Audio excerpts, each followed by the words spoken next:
Welcome back to my channel আড্ডা with রূপালী। আশা করি আপনারা সবাই খুব খুব ভালো আছেন, সুস্থ আছেন। আর আমি ভালো আছি, তবে খুব একটা সুস্থ নেই। তার কারণ 2-3 দিন ধরে হচ্ছে আমার শরীরটা খুব খারাপ ছিল, সর্দি কাশি জ্বর জ্বর এরকম হয়েছে আর কি। তো যদিও আজকে 2-3 দিনের তুলনায় অনেকটাই ভালো আছি। আর প্রচন্ড ঠান্ডা পড়েছে, কালকে সব থেকে বেশি ঠান্ডা পড়েছিল, কিন্তু আজকেও সেই ঠান্ডাটাই বজিয়ে আছে। মনে হচ্ছে বেশ কিছুদিন থাকবে, সরস্বতী পুজো অবধি ঠান্ডাটা থাকবে। এতদিন কিন্তু সেইভাবে ঠান্ডা ছিল না আর কি, মোটামুটি যেটুকু ঠান্ডা ছিল সহ্য করা যাচ্ছে। তবে কালকের থেকে যা ঠান্ডা পড়েছে সেটা সহ্য করা একটু কষ্টই হয়ে যাচ্ছে। সে যাই হোক, কাজকর্ম করতে হবে। আর এখন বাজে হচ্ছে 8:30। মোটামুটি ঘরের কাজ হয়েছে, সব কাজ হয়নি। হাজব্যান্ড আবার স্কুলে যাবে, ওর ব্রেকফাস্ট তৈরি করব। তো এই তো ব্যাপার। আর শীতের দিনে কাজকর্ম করতেও দেরি হয়ে যায়। দেখা যাক কতদূর কি সেরে উঠতে পারি আর কতদূর কি আপনাদের সাথে শেয়ার করতে পারি। আপনারা আমার সাথে থাকুন আর ব্লগটা দেখতে থাকুন, আশা করি ভালোই লাগবে। আর এই যে রান্নাঘরে ঢুকে পড়েছি ব্রেকফাস্ট করার জন্য। আর আজকে ব্রেকফাস্টে আছে হচ্ছে রুটি আর আলু ভাজা। তো রুটি ভাজবো ঠিক করলাম, কারণ ডেলি ডেলি তেলে ভাজা জিনিস খাওয়াটা ঠিক না। আর সকালে তো একেবারেই খাওয়াটা ঠিক হয় না খালি পেটে, কিন্তু কি করব, এক একদিন ইচ্ছে করে তাই করা হয় আর কি। তো এই যে রুটি ভাজা হয়ে গিয়েছে, তাড়াতাড়ি করে ভাজছি। আর আলু ভাজা কমপ্লিট হয়ে গিয়েছে আগেই। আর তাড়াতাড়ি করে ব্রেকফাস্টটা রেডি করে হাজব্যান্ডকে দিতে হবে, কারণ হাজব্যান্ড আবার স্কুলে যাবে। আর এতটাই দেরি হয়ে যায় এখন, আর ঠান্ডাতে উঠতেও দেরি হয়, যার ফলে কাজেরও দেরি হয়ে যায়। আর এই যে এদিকে চা বসিয়ে দিয়েছি, চাও খাওয়া হয়নি, তো ভাবলাম একবারেই চাটা খাবো। আর এই যে লাল চা বসিয়ে দিয়েছি, চা হচ্ছে। চাটা একবারে করে নিয়ে তারপরে হাজব্যান্ডকে ব্রেকফাস্টটা দিব, পরে আমরা ধীরে সুস্থে খাবো আমি আর ছেলে। আর এই যে আমি এখন ব্রেকফাস্ট দিয়ে দিচ্ছি, একদম রেডি, আর সাথে চাটাও দিয়ে দিলাম। আর এই যে হাজব্যান্ড এখন খাচ্ছে। পুরো একেবারে কুয়াশায় ভর্তি হয়ে আছে। এখন কিন্তু 10টা বাজে, দেখে মনেই হচ্ছে না, মনে হচ্ছে 6টা বাজে, এত ঠান্ডা পড়েছে। হাজব্যান্ড স্কুলে চলে গেল, আমি আর ছেলেও ব্রেকফাস্ট সেরে ফেললাম। সেরে ফেলে নিয়ে আর এই যে এখন ডালটা বসাবো। তো আজকে মুগ ডাল করব, আর কাঁচা মুগ ডালই করব। কাঁচা মুগ ডালটা পেটের পক্ষে এবং শরীরের পক্ষে উভয় ক্ষেত্রেই ভালো। তো এই কারণে কাঁচা মুগ ডাল বসাচ্ছি। তো ভাবলাম ডালটা সেদ্ধ বসিয়ে দিয়ে এদিকে কাজকর্মগুলো সারি।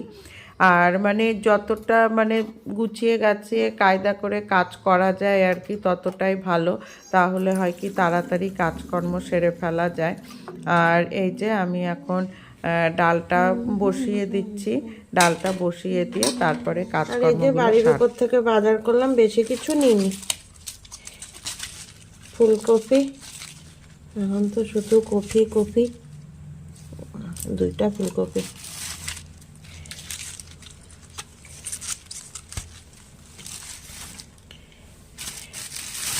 আর হচ্ছে আলু নিয়েছি,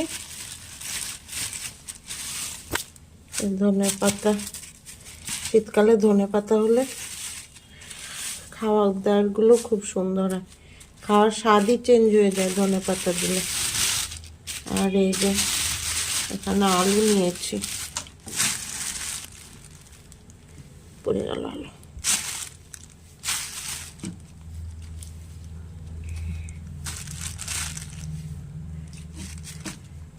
আর নিয়েছি অল্প করে পেঁয়াজ কলি,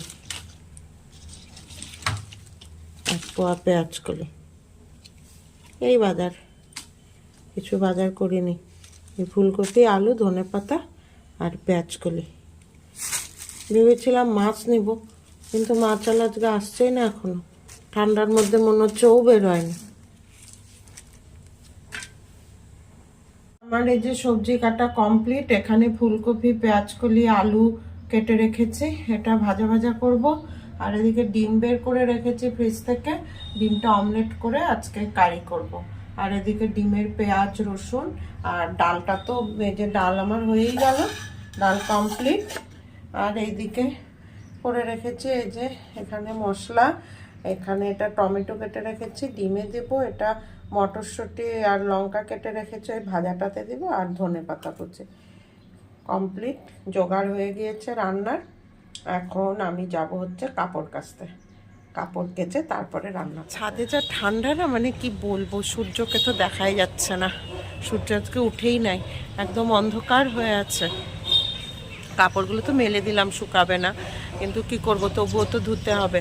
আর হচ্ছে এই যে কুয়াশা পড়েছে, কুয়াশাটা না কেমন বৃষ্টির মতো ঝিরঝির করে পড়ে যাচ্ছে, মানে ভালোও লাগছে। শীতকালটা এরকম না হলে ভালোও লাগে না। এবার শীতে তো এরকম ওয়েদার হয়নি, কালকের থেকে এরকম ওয়েদার হয়েছে। তবে এরকম ওয়েদার হলে মনে হয় কি যে বেশ শীত পড়েছে, ভালো লাগে, একটা বেশ শীত শীত অনুভূতি হয়। তবে এরকম ওয়েদার হলে একটু বেশ পিকনিকে যাওয়া, ঘোরাঘুরি করা খুব ভালো লাগে, কিন্তু কিন্তু সেটা তো সম্ভব না, কী করার। যাই হোক, ছাদে একটু কিছুক্ষণ কাটিয়ে তারপরে যাব। খুব ভালো লাগছে ওয়েদারটা, ঠান্ডা যদিও, কিন্তু খুব ভালো লাগছে। এই যে দেখুন কি অবস্থা, চারিদিকে একেবারে অন্ধকার। একটু ভাবলাম আপনাদের সাথে শেয়ার করি আজকের ওয়েদারটা।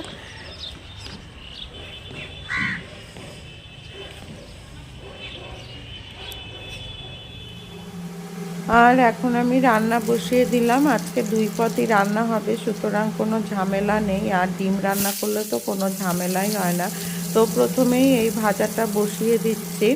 আর এই যে পেঁয়াজকলি, ফুলকপি সমস্ত কিছু দিয়ে এই ভাজাটা করব। আর এটা কিন্তু খেতে প্রচণ্ড ভালো লাগে, মানে এটা ঠিক ভাজা তরকারি দুই বলা যেতে পারে, মানে শুকনা শুকনা করে করব আর কি। তো যাই হোক, এটা বসিয়ে দিলাম। তারপরে ডিমটা রান্না করব, 2 পদের রান্না, কোনো অসুবিধা হবে না, তাড়াতাড়ি হয়ে যাবে। আর রান্নাটা করতে করতেই আমি এদিকে কাজকর্মগুলোও সেরে ফেলবো। তো এই ভাজাটা ভাজার আগে আমি তেলে একটু কালো জিরা ফোড়ন দিয়ে দিয়েছিলাম। কালো জিরা ফোড়ন দিলে বেশ ভালো লাগে খেতে। তো এই বাকি সবজিগুলো ভাজা ভাজা হয়ে যাওয়ার পর আমি মটরশুঁটিটাও দিয়ে দিলাম। আর তারপরে একটু সামান্য ধনেপাতার কুচি দিয়ে দিচ্ছি। আর নামানোর আগে একটু ভাজা মশলা ছিটিয়ে নামিয়ে নিব। এইভাবে কিন্তু মানে ভাজা ভাজা করে তরকারিটা করলে খেতে খুব ভালো লাগে। সে যাই হোক, সবজিটা হয়ে গেল। সবজিটা হয়ে যাওয়ার পর আমি ডিমের অমলেটগুলো ভেজে নিচ্ছি, কারণ ডিমের অমলেট করে কারি করব। অনেক দিন ডিমের অমলেট করে কারি করা হয় না, ডিম করলেই গোটা ডিম করা হয়। তো ভাবলাম আজকে ডিমের অমলেট করেই কারিটা করি। আর প্রচণ্ড তাড়াহুড়া করে কাজ করছি, আর মানে বেলা ভালোই হয়ে গিয়েছে, প্রায় 1টা বেজে গিয়েছে। ওইদিকে এখনও আমার ঘর মোছা বাকি, পুজো দেওয়া বাকি, তো বেশ কিছু কাজ বাকি। তো এই কারণে খুব চটপট করে কাজগুলো করার চেষ্টা করছি। আর এই যে ডিমের গ্রেভিটাও হয়ে গিয়েছে, ওর মধ্যে অমলেটগুলো 2 টুকরা করে কেটে দিয়ে দিলাম। এইভাবে কিন্তু ডিম খেতে খুব ভালো লাগে। তো যাই হোক, রান্নাবান্না আমার কমপ্লিট হয়ে গেল। আর এই যে আমরা খেতে বসে গেছি। এই যে এখানে আছে ভাত, আর এখানে আছে ফুলকপি, আলু, পেঁয়াজকলি, মটরশুঁটি, ধনেপাতা সব কিছু দিয়ে একটা ভাজা ভাজা করে করেছি। আর এখানে হচ্ছে ডিম অমলেট করে করা হয়েছে কারি। আর এখানে হচ্ছে মুগ ডাল ধনেপাতা দিয়ে। এই হলো আজকে আমাদের লাঞ্চ মেনু। আমি আর ছেলে বসে গেছি খেতে। আর হাজব্যান্ড বাড়িতে আসার পর আমরা একটু বেরিয়েছি, মানে হঠাৎ করে ঠিক করলাম যে একটা মুভি দেখব। তো সেই কারণে ভেগা মলে যাচ্ছি। ভেগা মলে আইনক্সে একটা সিনেমা দেখব, স্কাই ফোর্স, এই সিনেমাটা হিন্দি মুভি। তো খুব দেখার ইচ্ছা হলো। আর এই যে আইনক্সে চলে এসেছে, হাজব্যান্ড টিকিট কাটছে, টিকিট কেটে নিয়ে আমরা ঢুকবো। আর এই যে আমরা ঢুকে পড়েছি হলে। তো সিনেমা এখনও শুরু হয়নি, খুব ভালো হয়েছে শুনলাম মুভিটা, আর সেই কারণেই আসা।